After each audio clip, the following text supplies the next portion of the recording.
It is tempting to compare two highly intelligent, learned and gifted young Dublin writers, suffering under the burdensome, Oedipal influence of James Joyce, struggling to have their first novels published in the late 1930s. Samuel Beckett's Murphy, whose central character is an extremely idiosyncratic young man in the grip of profound indolence, was published in 1938. Flann O'Brien's At Swim Two Birds, whose central character is an extremely idiosyncratic young man etc., in 1939. Murphy is great fun, but its author went on to purify and yet somehow at the same time enrich his prose style, and would win the Nobel. At Swim Two Birds and its successor, The Third Policeman, written immediately afterwards but never published in its author's lifetime, is considered by many to be the high point of O'Brien's output, and its author, basically of drink and inept medical treatment. In 1966, 23 years before Beckett, who was 5 years his senior. In 1961, O'Brien called AS2B his preferred acronym for the book Juvenile Trash. Comparing Beckett and O'Brien is perhaps invidious, but it does raise at least one question: where, for O'Brien, did it all go wrong? In a bottle is the short answer, but there are further clues in this collection of his letters. For a start, let's take that word his. In O'Brien's case, the third-person pronoun becomes slippery. Born Brian O'Nolan, he had possibly an uncountable number of pseudonyms, but the ones best known to us are Flann O'Brien, Miles Nagy Copeline, the brother. Other pen names come here, such as Leah O'Connor, whom O'Brien, writing as O'Brien, would castigate in the correspondence columns of the Irish Times. Sir, I see that Mr. O'Connor has written another letter to your paper without giving any clue as to whether he intends himself to be taken seriously. O'Connor, in his turn, would castigate O'Brien. FOB's final gaffe lay in the suggestion that Joseph Conrad was not, in fact, a blooded Irishman. This ugly innuendo can be dictated only by the writer's implacable hatred for all that is Gaelic and good. The fantasies that sprang from his brain and were transmitted in the correspondence pages of the Irish Times are at least as good as anything he wrote in Cruiskeen Lawn, the column he was awarded by the Irish Times for these very letters. However, it was not to boast of my antecedents that I elected to joust with Mr. O'Brien, but to clear Jos. Conrad of the charge of being a wop. Josephine Comiskey, or Joseph Conrad as she was afterwards called, was born and spent the earlier years of an exciting life dreaming the hours away on the gentle slopes of the Galway Mountains. Cool, slim and unhurried, this lissom slip of a girl had the sea in her blood, and willingly, nay eagerly, she answered to its call. I can't say that these exchanges quite make up for the book's cost alone, but they certainly go a long way. Notice, though, that wop.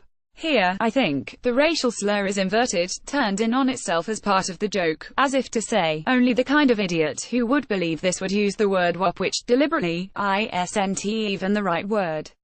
However, in 1962, he starts asking the question of whether St. Augustine was a nigger, and he keeps using that word.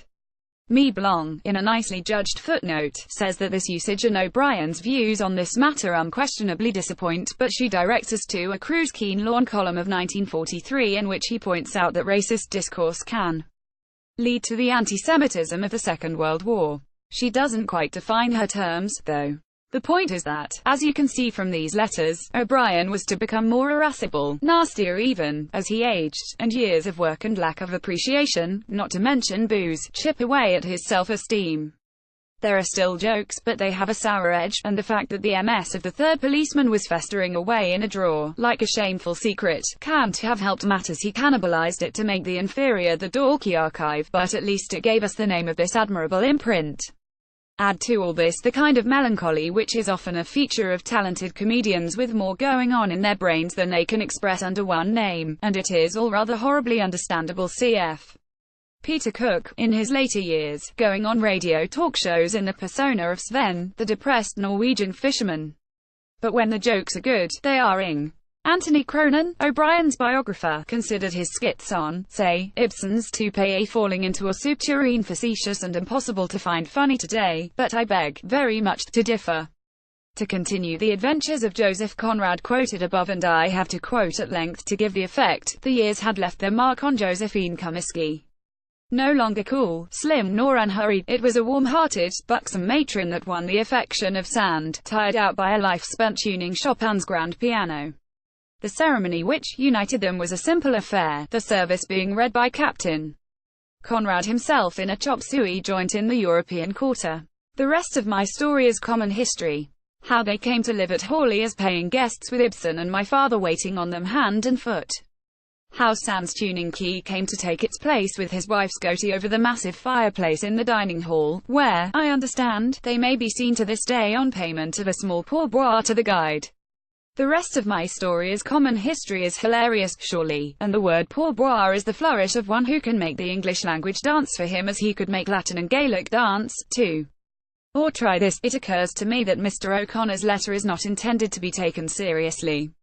Very well, if it is, but if the presentation of a serious play by Chekhov in the Gate Theatre is to be made the occasion for offish jokes, then the sooner we get into the war the better.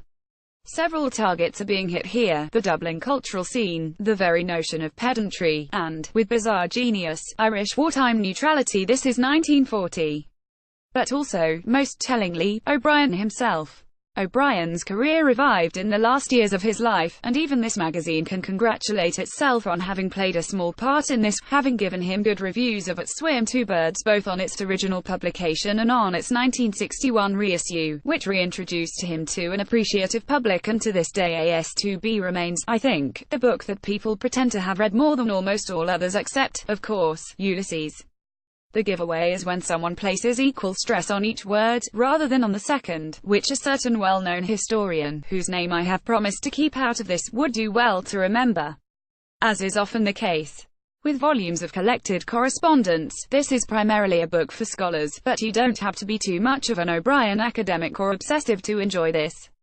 There is a letter written by him under his real name, B.O. Newolin, in his capacity as a civil servant in the Department of Local Government and Public Health. Why professional and entirely without interest, except insofar as it illustrates that O'Brien could turn the comic tap off, so why no one would expect there to have been one in the first place. For scholars, but not exclusively yet. To close on a sourish note, I wish the editor had had a lighter hand with the footnotes. I really don't think anyone coming to this book is going to need to be told who Keats, say, or Wordsworth, or Ibsen, were. In fact, I was mildly surprised, by the time his name came up, not to see Shakespeare glossed for the casual reader. And coming, as these footnotes do, under wildly whimsical fabrications about literary figures, you wonder what Flann O'Brien himself would have had to say about them.